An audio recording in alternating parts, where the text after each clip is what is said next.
গল্পের আসর মানেই জমিয়ে আড্ডা, হাসি ঠাট্টার ছলে ইচ্ছে মতো গল্প, গান, মন গড়া কথা আর রাজ্যের আলাপ। হোক সেটা অন্যের মনোযোগ আকর্ষণ করতেই বা নিজের কথা দিয়ে আসর জমিয়ে সেই আসরের মধ্যমণি হতে। কথায় মাধুর্য এনে মিথ্যা বলাটা যেন সম্প্রতি পরিণত হয়েছে ট্রেন্ডে। এ যেন মনোরঞ্জনের এক অসুস্থ প্রতিযোগিতা। ঠিক কতটা জায়েজ এই হাস্যরস করে বলা মিথ্যা কথা, তার ব্যাখ্যাও আছে ইসলামে।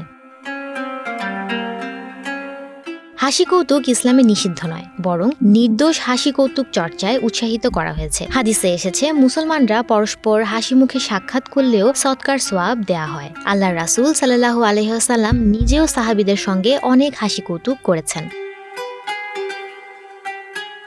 হাসি মানুষের মন সুস্থ রাখে। একটু আধটু আনন্দ ও চিত্ত বিনোদন মানুষকে জীবনযাপনের ক্ষেত্রে সহায়তা করে। এর মাধ্যমে পার্থিব অনেক সাফল্য পাওয়া যায়। আজকাল মনোবিজ্ঞানীরাও মানুষের সুস্থতার জন্য আনন্দ ও চিত্ত বিনোদনকে খুব গুরুত্ব দিচ্ছেন। রসিকতা করার অনুমতি ইসলামে আছে, তবে কখনো মিথ্যা বলা যাবে না। হাসি কৌতুক করতে গিয়ে অনেক সময় মানুষ মিথ্যার আশ্রয় নেয়। এক্ষেত্রে ইসলামের কঠোর নিষেধাজ্ঞা রয়েছে।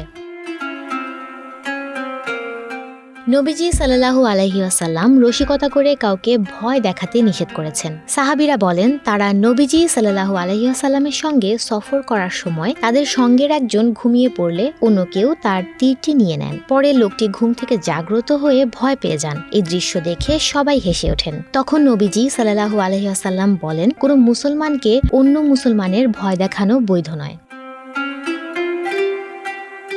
মিথ্যা কোনো প্রকৃত মুমিনের স্বভাব হতে পারে না। যিনি মুমিন তিনি সত্যবাদী। সত্য আর মিথ্যা দুটি বিপরীতধর্মী জিনিস। এই দুটি কখনো এক ব্যক্তির মধ্যে সমাবেশ ঘটাতে পারে না। তাই সৎ চরিত্র গঠনে সত্য বলার কোনো বিকল্প নেই।